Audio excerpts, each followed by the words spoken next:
Okay, that's better. Okay, much better. So for me, it was Obamacare. Okay, when that law, when it was pushed through, I was actually on in front of the computer. It was the Lent, March 10th, 2010. I said, I can't believe this. The first time I'd ever called my congressman, it was Jane Harman at the time, calling her office and saying, I want her to vote no on this. It was just unthinkable to me that we would see the government passing a law requiring people to get health insurance, such a massive intrusion of the state into our private lives. And I've studied this issue. The more government intervenes into healthcare, the worse it gets, and it's such a sensitive issue. This was just unthinkable to me. I called her and said, you need to vote against this. And then the staffer says she's voting for it, so tough. Well, I mean, she wasn't that rude, but she's voting for it. She then wrote like a full editorial in the Easy Reader. I couldn't believe this. And then I'm watching it on the floor of the House. So the House passes their bill. It was like 216 to 212, something like that. And then it went over to the Senate with a whole bunch of buyouts and pork, and a bunch of we're seeing sausage making at its worst in the legislature. Then it goes back to the House. I saw the videos of people screaming and yelling. People were trying to block the White House, the Congress, to prevent people from doing this, and it passed. And I was furious. I wrote a letter to the Daily Breeze, and I said, I am outraged that she did this. All the major components of this program won't come into play until 2013, after the presidential election. I says, I want Jane Harman fired. And Pete Kesterson was in the primary running against her that I knew about. So I said, I want him to be the next. He actually was the president of the Beach Cities Republicans at the time. Okay. Pete Were Kesterson. you a member at that time? No, I was not. I didn't really know anything about it. And that's when my letter was printed the next day. At the time, I was a substitute teacher in Hermosa Beach. And one of the teachers said, Arthur, you were in the news today. Oh, really? Wow. My dad actually even called me before that. And my dad's like, Arthur, good job. You were in the newspaper today. I was like, I was? I don't get the newspaper regularly. I just don't. And so that I looked at it and said, holy crap, there I am. They actually printed my letter. And that was a really inspiring moment for me. I've always had like a political mind. I've loved political history. I've loved politics.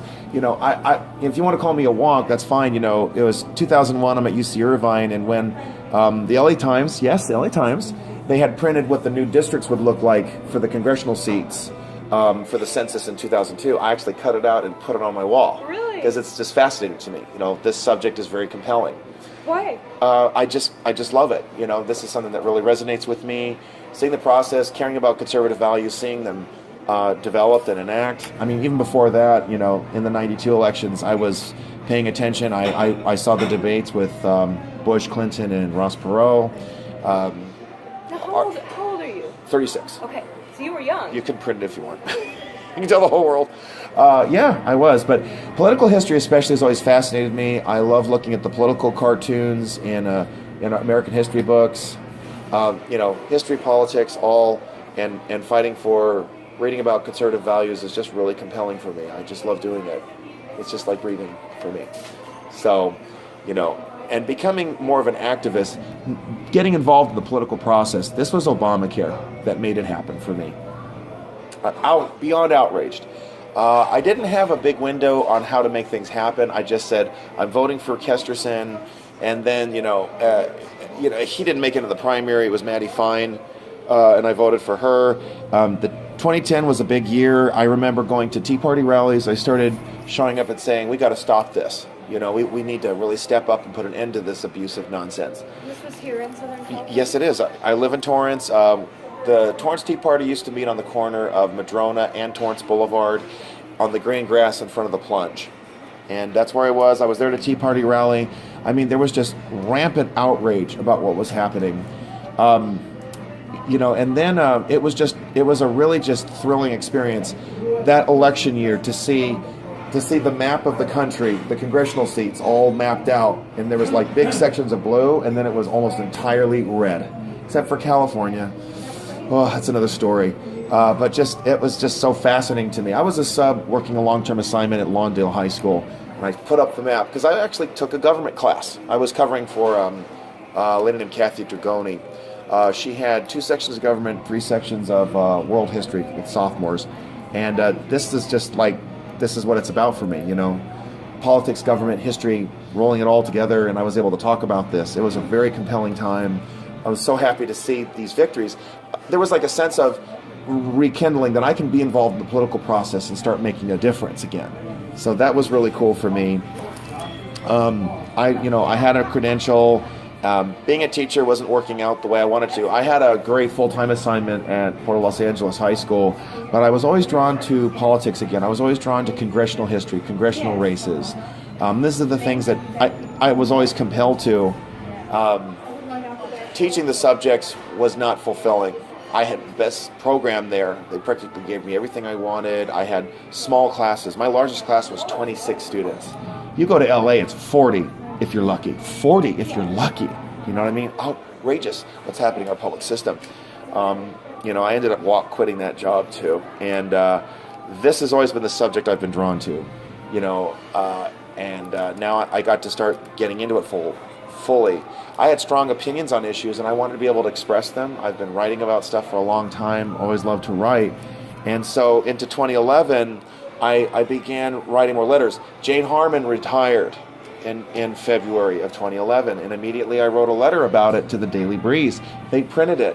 It was really something to see that, I had an extended knowledge of her background and who took her place. There was it's something a lot of people took for granted. Jane Harmon had some pretty profound influence in Washington. She was an intelligence wonk. She was pro-Israel, very important things I cared about. There were a lot of things I didn't like. And, this was like the first time that there was a competitive congressional race. And that really got me engaged. She retired in February. A special election was called for May. First time that the jungle primary occurred in the state of California following Prop 14's passage in 2008. So you had like a who's who of South Bay political figures and leaders running, including Craig Huey. Mike Jen, the mayor of Redondo Beach, ran. Kit Bobko, Mike Webb, who is the city attorney in Redondo. He's still there, by the way. And then you had Janice Hahn, the city councilwoman, run. And, you had like a who's who of South Bay politics now running for a congressional seat. This is really compelling stuff. And then I put my name in. I said I want him to win. It was at that point that I got in touch with the Beach Cities Republicans on a greater level. David Hadley was the president at that time. And so we went back and forth writing, essentially. I wanted to do what I could. I started writing pieces supporting Craig Huey. He lined up with all my values. I voted for him. My view was I wanted an outsider. That's just the way I operated. I didn't do anything much more besides writing and sharing my ideas. And I had a blog by then, and I was writing. I loved doing it. I loved sharing my ideas and getting them out there. And more and more people were reading what I was writing. That's just what I love to do. So writing, politics, history, putting it all together, I'm really getting into what I like to do. And you saw me here. I was writing away. Is that what you were doing? Yeah. Were you blogging? Yes. I was following up on stuff that happened, getting initial ideas about what happened in Berkeley and stuff, and also following up on emails. So this has been, I was finally in my element with this. It was exciting to see a congressional race, open one. As far as I can remember, last time we had any kind of an open race was 92, 94, and I wasn't paying attention in those days, So this is where I was. So I was writing back and forth, and then I was like, I really like doing this. I want to be campaigning, helping candidates to win, stopping this corruption. And lo and behold, now 2011, we have a new redistricting that takes place. So now I get to be fully invested. My initial congressional seat, went up to Venice, and then there was a part that trailed out to Long Beach. And now the new congressional seat was Palos Verdes all the way up to Agoura Hills and Scooping in Malibu. Our district was deemed, we have the ribbon of shame, the Dockweiler Beach, that's connecting the South Bay to the west side. I mean, it's outrageous. This districting was supposed to ensure equitable redistricting, and it still failed in some ways. It got very politicized. Democrats were able to pack in and submit their ideas for this independent commission. Republicans and independents need to be more mindful about getting good people on the commission. Or we might have to go to a process where judges do it. That's what happened in the 91 redistricting. So this is history. That's fascinating for me. I just really it's just, I know this stuff, and it really, other things too, I just have to add, look, I'm just fascinated by it. I want to know, who were my congressional reps in the past? So I said, how did Jane Harman get elected? What was that like? Election 92, it was another battle royale. Another city councilwoman, it was Joan Flores, a Republican in LA City. She represented Watts. We had a Republican representing Watts at one time in the city council. She had an incredible pedigree. She was against government micromanaging. I mean, she had some environmental tinges that were acceptable. And she was a real leader and hitter, and she ran in the district that was carved out. Maureen Reagan, the daughter of Ronald Reagan, ran in this congressional seat. Reagan had left office by then. He ended up endorsing Reagan. We had other high-hitting Republicans, and that was a problem in the South Bay. You'd have a lot of Republicans competing, and a Democrat was able to cut right through. Jane Harman barely won, like 49 to 43, but it really set the tenor, and it was too bad, in my view, with how Harman kept going left and left, even though she tried to play a moderate card, because the district was still majority Republican at the time. But going even further back, I couldn't believe this. Bob Dornan represented Torrance. B1 Bob. He was not just an Orange County creature. He was here in the LA City. He was on the west side, and the district went from Tujunga. I was like, holy crap, we're connected to B1 Bob. That guy's a national figure, fiery, but he was a congressman here. A lot of people don't even know that. So that really got me jazzed, and, his views are very much aligned with mine. I respect his, some of his rhetoric's a little over the top, but, that kind of a fiery fight back conservatism to me is what we need, and it's very inspiring. Why is that? That's what's so intriguing to me. Why? Okay, we have seen Republicans playing a middle card for a long time. It's failed. The Democrats in this state have actually gone further left. The Bernie coalition that were burned, pun intended, burned by the DNC. They didn't give up here in the state of California. Bernie had a huge amount of support. I know Bernie supporters. Miguel Zuniga is an activist from Lomita.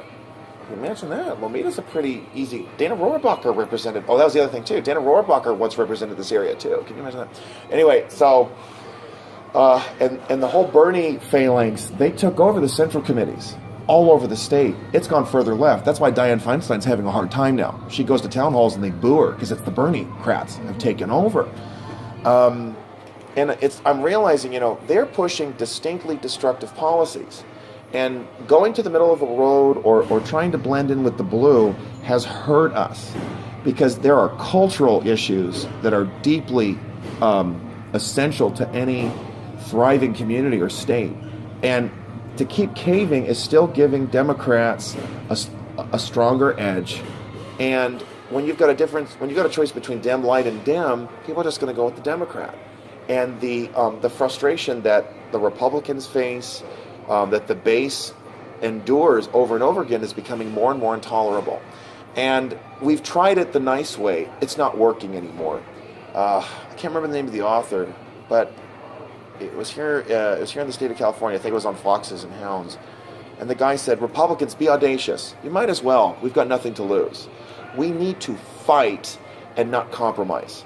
Because when it comes to politics, it's a zero-sum game. Somebody's going to win and somebody's going to lose. Jane Harman won, and this district lost from that point forward on a lot of issues. And we just can't have that anymore. It's that essential. What gets the Bernie-crats going? Bernie Sanders was hardcore in his views, and he didn't stop fighting for them. He was able to draw small donations from millions of ardent supporters, and he gained an incredible amount of money. And Republicans have to understand that process as well.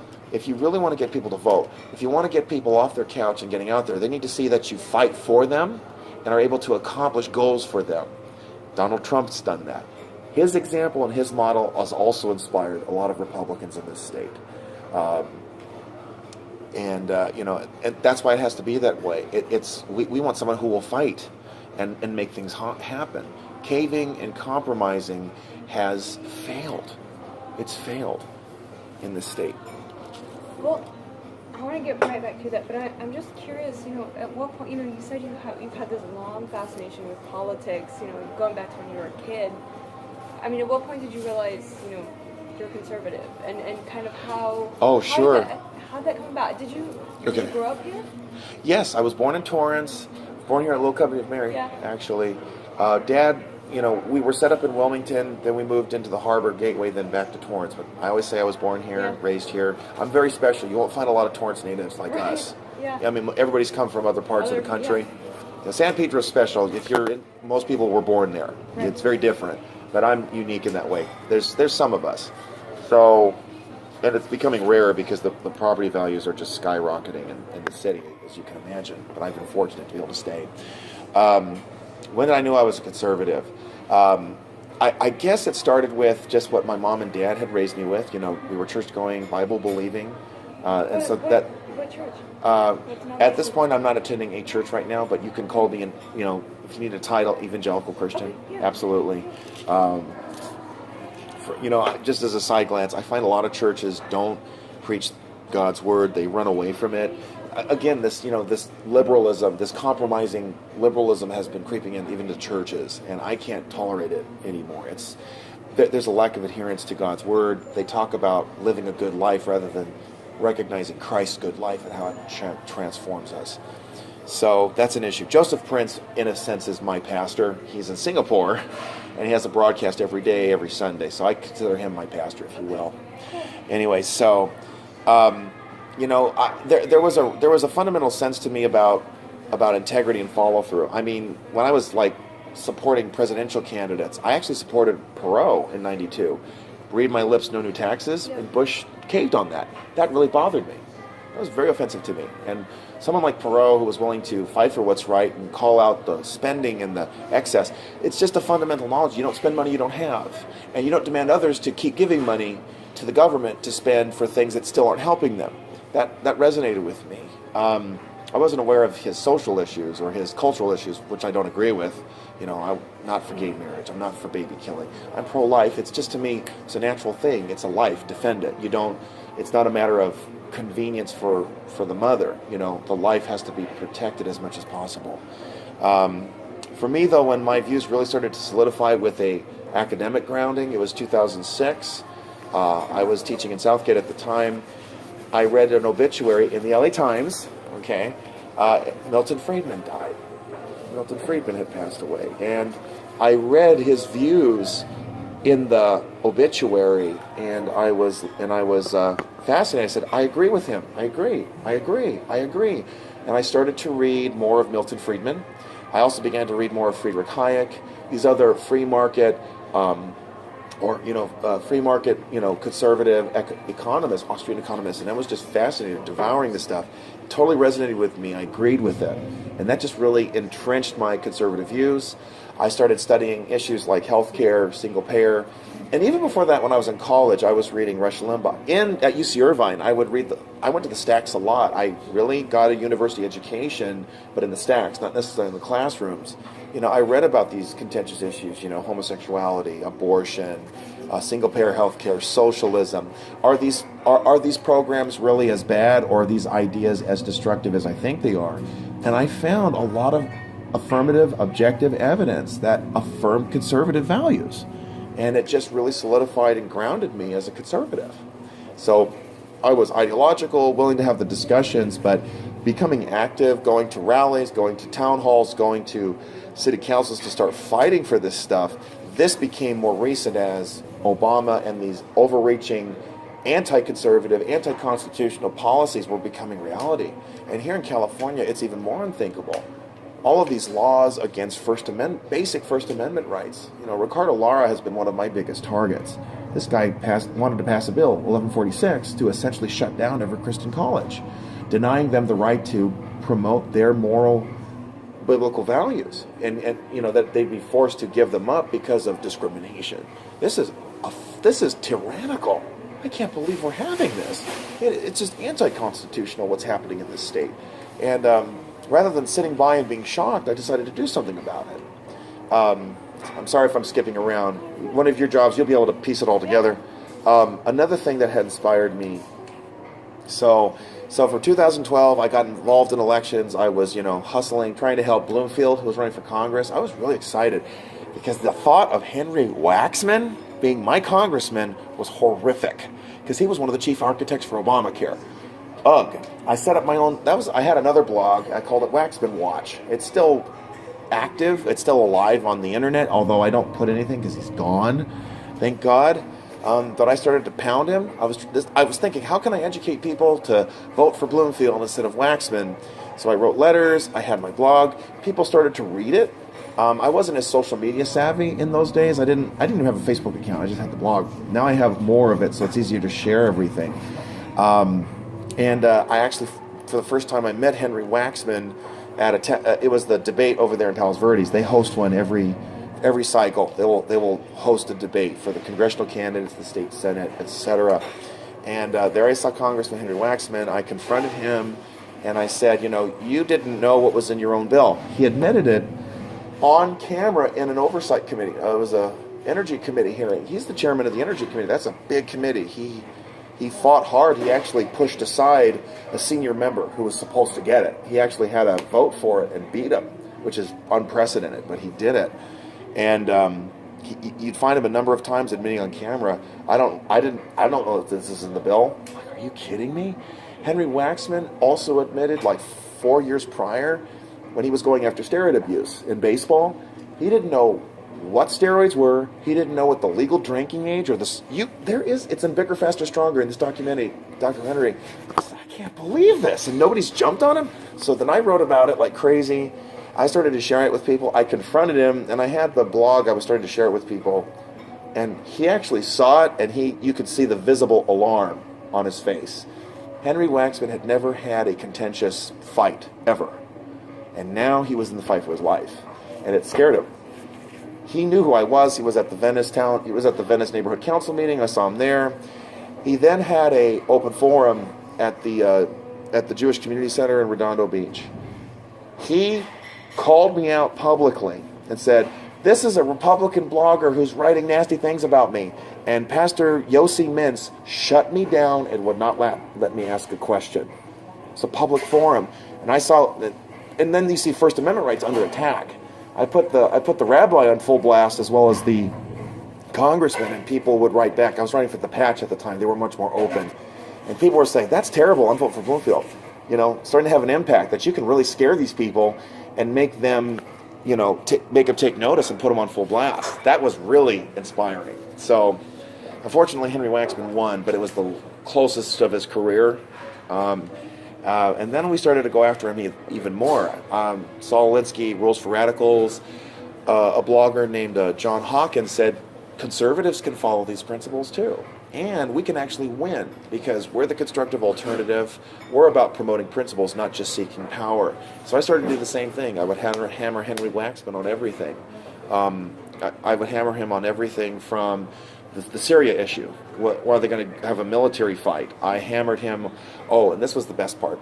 So 2013, we're about six months into the term, Henry Waxman had a town hall with the Torrance Democratic Club. It was open to the public. Same shit happens again. Constituents in this district wanted to attend, and they were not allowed to attend because they didn't have a D on their registration. And I got the word of it, and more of it so first I saw the paper, open to the public. I called his office. Yes, it was open to the public. Oh my God, I had so much fun. I put it out there. Henry Waxman does town hall meetings. It just embarrassed him. That was probably one of the first articles that went viral. It really smeared him. And then I would write local letters to the press, hammering this guy. Obamacare is killing our medical industry. Doctors are going out. I personally saw a man in Manhattan Beach. This is a wealthy area. Walking down the street, I saw in his van, it said, "I lost my doctor." He actually went to the lengths of putting up a paper on his van, "I lost my doctor because of Obamacare." It was that frustrating for him that he was willing to make it public. And then I had said to him, you realize that Henry Waxman was the chief architect for that law. He says, "I'm going to throw him out." And then I wrote a letter about it to the Beach Reporter. They published a lot of my letters in the past. I had gone after him on a lot of things, just having trying to have a press mill of my own to keep going after this guy. And then come January 30th, 2014, and he announced he was retiring. So it's like, we can really make a difference. We can drive these people out of office if we can't get them unelected. And that was really inspiring for me. And now I do the same thing to Ted Lieu, as you can see. I'm going to give him hell, for all the crap he's doing. He's trying to turn into the anti-Trump on Twitter. So I just love being able to do this. I went to a town hall just after Henry Waxman was elected, 2013, in Hermosa Beach. And I showed up. I was just a freelance writer at the time, not getting paid for it. My editor had said, just go there as an observer. And I said, no, I'm going to ask questions because he's my congressman. I went after him. I learned, the psychological impacts you can have. Isn't it? Yes. It's because the customer said that you can lower. I'll lower my voice. Oh, thank you. I will. No problem. Sorry. I'm sorry. No, that's fine. You want something to Just drink? get a coffee. Yes. Would you like to? Cream sugar would be Sure. great. Okay, thank you so much. That's fine. So that registers the passion for it. Pete Kesterson, then there was David Hadley. Evan Chase became the next president of the Beach Cities Republicans. I was a member by then, and Evan Chase would introduce and say, this is Arthur. He's kind of crazy and really demanding. Well, what is, tell me what it's like, going to these meetings and that description right there. I mean, like, you're gonna poke with these people. Yes. I mean, they deserve it. Why? Like, explain that to me. Like, why do I do this? Why do you do it, and why in that manner? And because it's effective and it's necessary. Where being nice doesn't work. It's about power, and it's about enforcing and putting pressure on elected officials. That's what gets them doing stuff. So you don't mind being provocative? And You got to do it. And back to the town hall in 2013 in Hermosa Beach. Leading lights were there. Michael DiVirgilio was on the city council. So was Jeff Duclos, and they were guests there. And they knew who I was. When I showed up to sign it, they were going to try to make me press, and it's like, I don't have the authority to do that. So I'm a private citizen. So this has put a lot of these, I'm not like a corporate or an official press agent, so I have that double advantage. I'm a citizen. That's all I need. As soon as I showed up, the leader of the Beach Cities Democrats, someone pulled her aside and said, that's the guy who's been attacking Henry Waxman this whole time. She tried to make me sign. And I said, no, I don't. So that's when I began the confrontation aspect, no, because they're trying to limit or silence or stop you. So when I showed up to the meeting, I was relatively polite. I didn't do the outburst then or anything. It was really inspiring, So you got Henry Waxman up there, and you could see he was visibly nervous that I was there. That's very powerful to me, that you're not going to get away with stuff anymore. You're not going to get a free pass. We're not going to be silent and let you get away with everything. It's about holding him accountable. And when he showed up, I raised. You want me to take those plates away? Yeah, go ahead and take them for now. That's fine. Okay. I'll give you this one too. Thank you. Appreciate it. Thank you so much. Thanks. Thank you. No, you appreciate your telling me. So I'm gonna go ahead and save this because I get nervous when it gets. Oh, and then you lose when it everything. gets over a certain number of minutes, I start eyeing it real hard. Let me.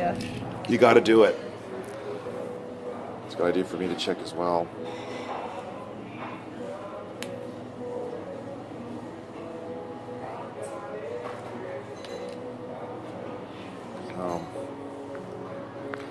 So I had a great question. I said, I love throwing them off with liberal buzzwords. I'll say things like, I believe in climate change. I do. It's not just 4 seasons. I recognize that there are periods of intense warmth or growing warmth, but there's also periods of growing coolness. I bring a scientific mindset to it. I'm willing to have that discussion.